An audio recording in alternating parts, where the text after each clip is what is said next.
So yesterday we're trying to compile a list, the list of emails and phone numbers of all the major oil marketers so that we can send an email to them to give us feedback on whether or not they received fuel subsidy from 2016 till 2023. As I was preparing that list, the list was ready.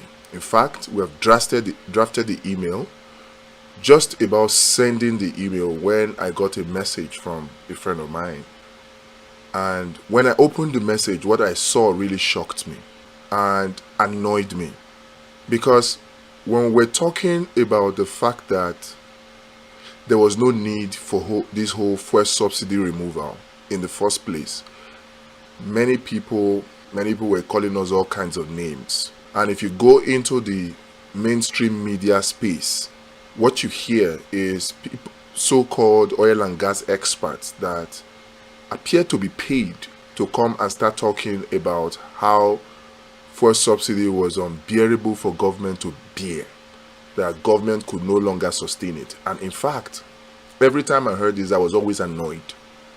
Because from the documents that we obtained about the DSDP arrangement, we knew, and that was when we came out and said that there was no fuel subsidy payment, and that NNPC had not paid any subsidy to anybody. Yet, the Tinubu administration kept insisting that subsidy had to go. And we kept insisting, if there was no fuel subsidy in the first place, if the whole fuel subsidy regime was a fraud, what is the whole point of increasing the pump price of fuel to deal with a fuel subsidy that was a fraud? What is the point? If the fuel subsidy did not exist in the first place, and some people were collecting money in the name of fuel subsidy, and they were coming out openly, according to what the former governor of Bauchi State said, they were coming out in the Aso Rock Villa to meet President Buhari to say that they were tired of making money, of stealing Nigeria's money, that they should remove fuel subsidy. If they knew that the fuel subsidy did not exist, and people were just raising invoices to collect fuel subsidy, if they knew that that was the case, how is increasing the pump price of petrol to make life difficult for average Nigerians, how is that fuel subsidy removal? When what should have been done would have been to go after those that were collecting the fuel subsidy fraudulently to return the monies that they have collected. That would have been the solution. But we were not looking in that direction. I was determined to make sure that we got to the bottom of it and exposed everybody that was involved in the fuel subsidy regime. We have done a list, a compilation of their contact email addresses, and then their phone numbers. So we're going to call and also send them an email. And if they don't respond to the email, we also did a compilation of their addresses. We're going to send them hard copy letters, after which we're going to take them to court, because we wanted to get to the bottom of it. So what did we do? Right at the point where we're about to send the emails was when I got this message about a probe by the House of Representatives. The House of Representatives ad hoc committee investigating the subsidy regime payments from 2013 to 2022 has said that the profiles of 23 oil companies trading in Nigeria are not known, according to data from the Corporate Affairs Commission. The chairman of the committee, Honorable Mustafa Ibrahim Aliyu, at the resumed hearing of the committee with a couple of oil companies in attendance to explain their role in the deal with the Nigerian National Petroleum Company, NNPC Limited, said that they have serious questions to answer.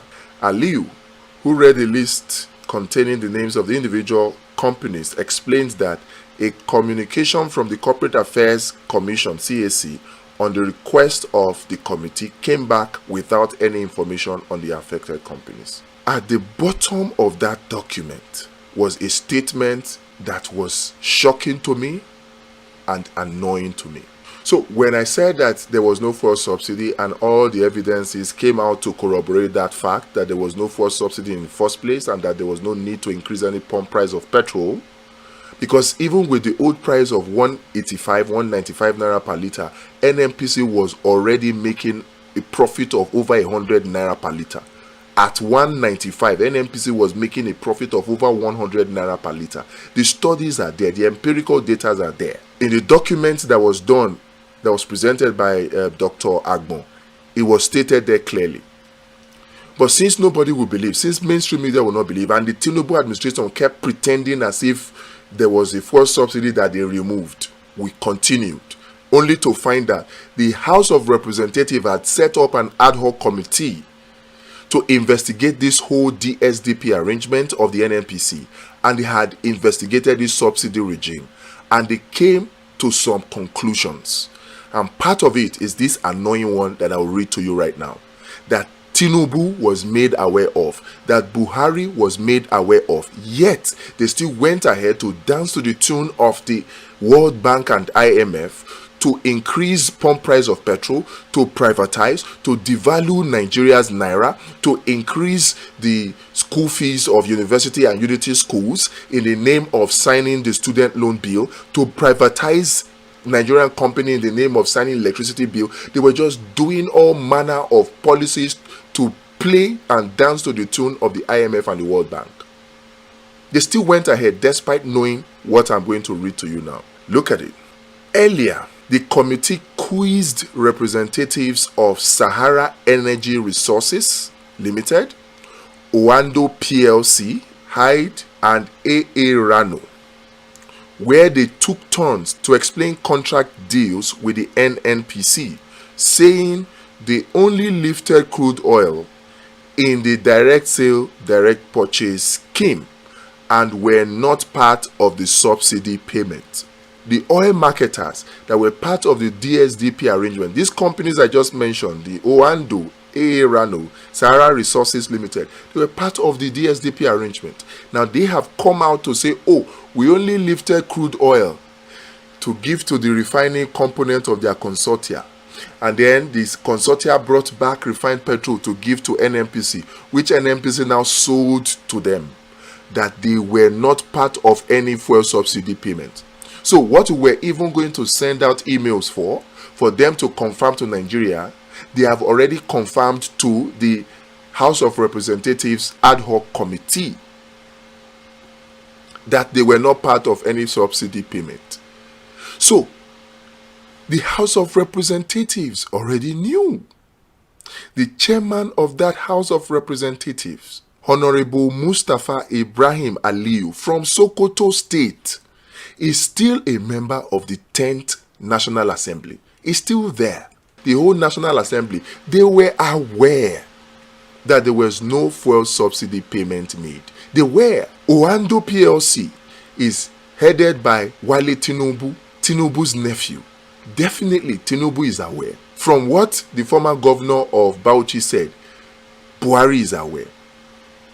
So, Buhari is aware, Tinubu is aware, and they still chose to increase the pump price of petrol in the name of fuel subsidy removal that did not exist. How wicked can a person be? How wicked can a government be? How wicked? Tinubu knew that there was no fuel subsidy made. Tinubu knew. APC knew. In fact, PDP knew. The members of this 10th NAS, they knew. They were the ones that conducted the ad hoc committee Senate hearing to prove fuel subsidy regime. They were the ones that conducted it and came up with this conclusion, where they were told categorically by Sahara Energy Resources, Oando PLC, AA Rano, that they were only involved in lifting crude oil in the direct sale, direct purchase scheme, that they were not part of the fuel subsidy payment. These are the same major marketers whom NNPC claimed that they paid subsidy payments to. These same oil marketers have come to say that they did not receive fuel subsidy. They have come out to exonerate themselves. So if the marketers that are responsible for this DSDP arrangement say they did not receive fuel subsidy, who then did NNPC pay fuel subsidy to?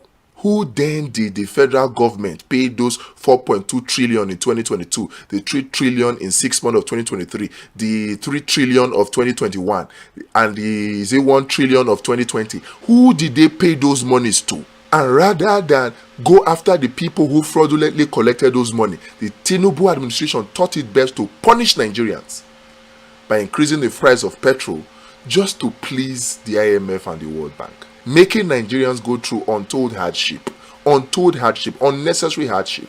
We demand justice. The price for the pump price of petrol must be returned back to 195 naira, at which price the NNPC was already making 100 naira profit. It must be returned to reduce and reverse the inflation.